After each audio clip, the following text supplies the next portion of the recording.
2 vezes 2, 4. 2 vezes 3, 6. 2 vezes 4, 8. 2 vezes 5, 10. 2 vezes 6, 12. Satisfação que eu lhe informo. A partir de hoje, a sua escola será moderna. Faremos uma transformação, professor. Vamos instalar novos equipamentos para permitir que a escola possa ser moderna, ou seja, uma escola do futuro. As novas tecnologias podem proporcionar uma educação por excelência. Você não continuará dando aulas com a tabuada antiga, vai poder utilizar ferramentas modernas. As peças de menor importância, as construções que são necessárias em certos atos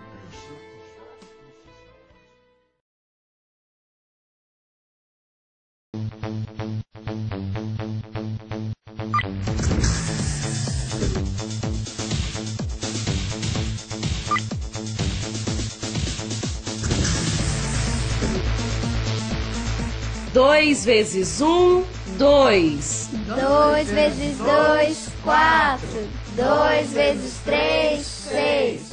2 vezes 4, 8. 2 vezes 5...